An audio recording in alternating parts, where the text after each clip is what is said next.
3월 27일 우리 매일 말씀 묵상입니다. 24장 36절로 51절입니다. 어제 본문에서 예수님께서는 오시는 날에 대한 주님 오시는 날에 대한 징조를 말씀해 주시고 제자들은 이 날이 언제인지에 대해 궁금해하기 시작하고요. 오늘 본문에서 예수님은 그것에 대한 답을 주시죠. 그 답은 바로 36절입니다. 그 날과 때는 아무도 모른다라는 것입니다. 주님의 오심은 오직 하늘에 계신 아버지만 아신다라고 말씀해 주시죠. 그러면서 한 가지 예를 들어 설명해 주시길 노아의 때를 이야기를 해 주십니다. 홍수 전에 노아가 방주에 들어가던 그 날까지 하나님의 심판이 임함에도 불구하고 사람들 중에는 아무도 그것을 깨닫지 못한 채 먹고 마시는 일에 집중하기 시작합니다. 심판이 목전에 임했음에도 불구하고 깨닫지 못하며 그들이 구원받을 수 있는 그 방주에 들어가는 것을 알지 못했던 것이죠. 하나님을 찾지도 부르짖지도 않았고 결국 그들은 하나님의 심판을 받아 멸망하게 됩니다. 하나님의 심판이 임할 때에는 이미 늦은 것이죠. 방주의 문이 닫힌 것이죠. 그런데 인자의 임함도 이와 같다라고 말씀해 주십니다. 주님이 오실 때 이처럼 아무도 모르게 마치 도둑이 어느 시각에 올지 모르는 것처럼 온다라는 것이죠. 도둑이 내가 이때 올 거야 라고 예고하며 오지 않는 것이죠. 아무도 모르는 그 시각에 들어오는 것인데 주님 오심도 이와 같다라는 것입니다. 그렇다면 주님 오심을 우리가 그냥 모른 채 우리가 모른다라고 하여서 그냥 그렇게 살아가야 하는 것일까요? 우리가 날과 때는 알지 못하나 그럼에도 불구하고 예수님께서는 우리를 향하여 강력하게 한 가지를 권면합니다. 그것이 바로 깨어있으라 라는 것이죠. 42절이죠.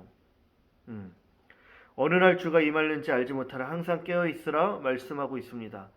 그러면서 깨어있는 자의 좋은 예로 충성되고 지혜 있는 종을 비유로 설명해 주십니다.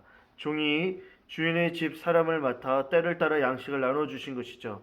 주인이 있던지 없던지 상관없이 자신이 맡은 일에 충성을 다했던 것입니다. 성실히 책무를 감당한 것입니다.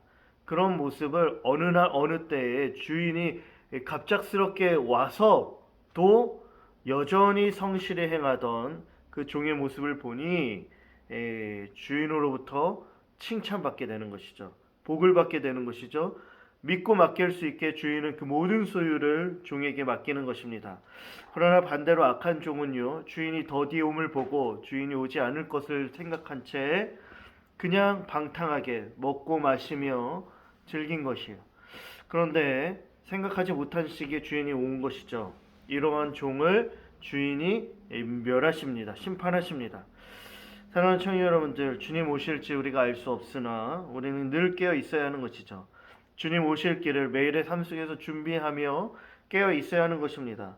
마치 주님이 오지 않을 것처럼 여겨 노아의 홍수 시대에 먹고 마시며 살았던 그들처럼 또한 악한 종처럼 살아서는 안 된다라는 것입니다.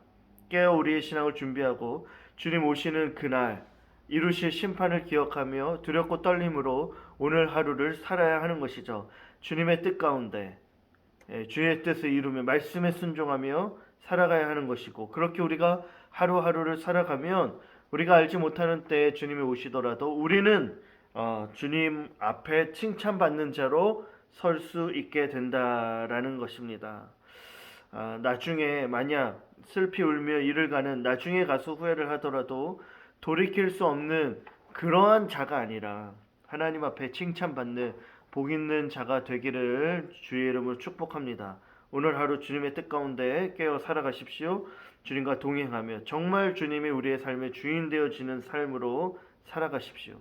이 세대에 물들어 세대와 동일한 모습으로 살아가는 것이 아니라 구별되어 살아가야 하는 것이죠. 그리고 또 한 가지 더 나아가 주님 오실 날을 알지 못하기에 그냥 그렇게 살아가는 깨어있지 못한 채 살아가는 저들에게 우리는 예수님을 전해야 합니다. 복음을 전해야 합니다. 그래서 주님 오실 날을 깨어 준비할 수 있도록 우리가 복음을 전하고 예수님을 알려줘야 하는 것이죠.